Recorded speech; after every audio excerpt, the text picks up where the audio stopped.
Fenway Franks.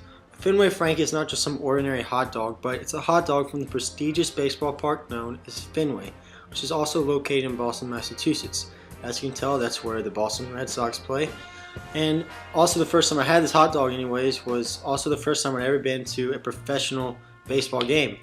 But actually what makes this Fenway Frank so special to me is that when I ate it, I cherished it with my mom, my dad, my brother, and my sister. So now whenever I think of a Fenway Frank, thoughts fill my mind the time when I had like really good times, really just spending time with my family at Fenway.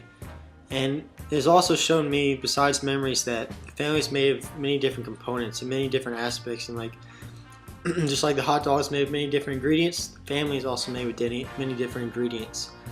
And so I'm here today to commemorate this Fenway Frank, how it, as a hot dog, has shown me that the family is composed of many different parts, and it's given me a better idea of a family now. Excuse me, I'm a little hungry, one sec.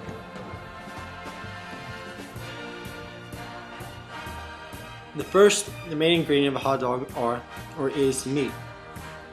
Now, once we arrived to the stadium in Fenway, we were kind of hungry, so we really wanted some food. We knew the place to go was the concession stand.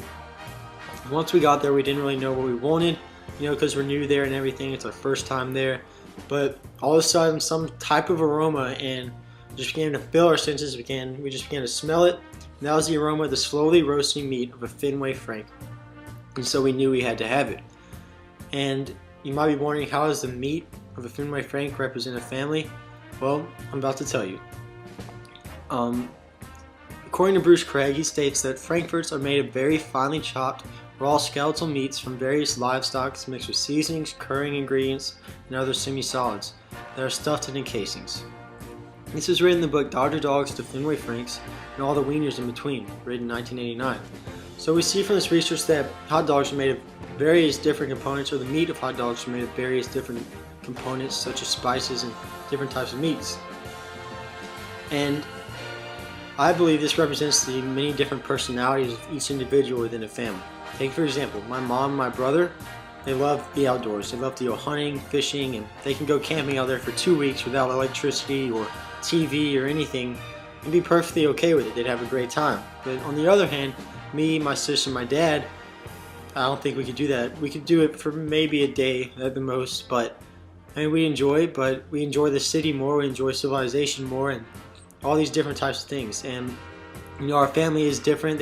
We have different personalities, as I just pointed out, but it's those personalities that make us what we are and make us the family that we are, and I wouldn't trade that for the world. So we see that the different types of meats of a hot dog make the hot dog what it is, makes it some savory, sweet meal, and also it represents the different components of a family, how they make the family what it is. The next component of a hot dog is the bun.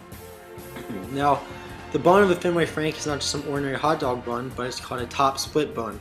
And it's basically, it looks like Texas toast and a hard taco shell, basically. And so this bun does what you think it does. It holds the components of the hot dog together. And so once we got to our seats, and there was a little bit of commotion getting into our seats, right in the middle of the crowd. But right when we got there, we found that the components of a hot dog were still in place. They had not shifted. And that was because of the bun that held it together. Imagine if you got a Fenway Frank and it had no bun. It'd also be very unappetizing and be in a mess. It'd be disorganized, be falling apart, just like a magazine without a cover. And so you could say that the bun acts like an anchor. And so, what's the anchor in my family's life?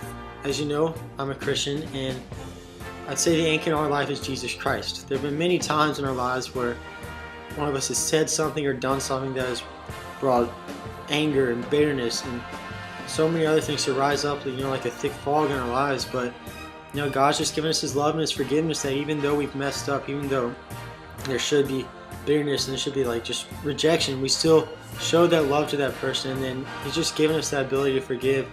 And without Christ, we would be a dysfunctional family. We'd be falling apart, just like the hot dog would be falling apart without the bun. We'd be that.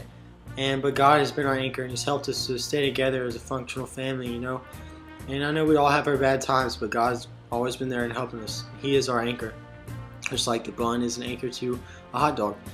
But the next or the last thing you put on a hot dog are the condiments, and those are such as mayonnaise, mustard, ketchup, and things like that. And our family, when we eat a hot dog, we usually keep it simple. We put things such as mustard or ketchup, relish, or sometimes even chili. But we were at Fenway, and Fenway has a tradition that they've done for many years. They just put ground spicy mustard, onions, and relish on their hot dogs. So we had a choice. Do we want to do it the Boston way, or do we want to do it our way?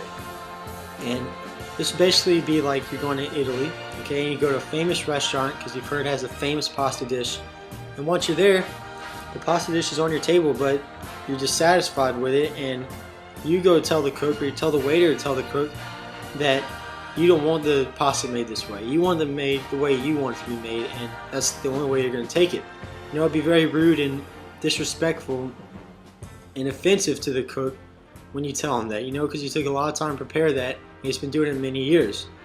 And this is what it'd be like for us at Fenway. You know, Boston's been doing this so many years with the hot dogs like this, and so we decided to do it their way. We wanted to respect their values, respect their traditions, because, you know, they let us come in to their organization, just really have a good time there in that evening.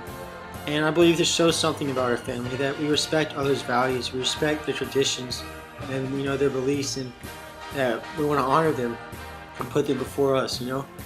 And so in conclusion, the Fenway Frank is not just some ordinary hot dog, but it's a hot dog that means a lot to me because it reveals to me the different components of my family and how they're involved in my life and the lives of others. And this is done first by, or it's shown first by, the meat of the hot dog, how it's made in many different types of assortments, how that also shows how the family is made of many different types of personalities that make one individual family. Secondly is the bun, which actually is the anchor of the hot dog, and the bun also represents the anchor of our family's lives and what brings us through life. And lastly are how the condiments of Fenway are very special, and we wanted to honor that instead of honoring our own way. That just shows, I believe, that we're a family that puts others' values before our own. So the Fenway Frank is very special to me. It's not just some type of food, but it will always bring back the memories to Fenway that I had with my family, and also show me the different components of the family. Thank you.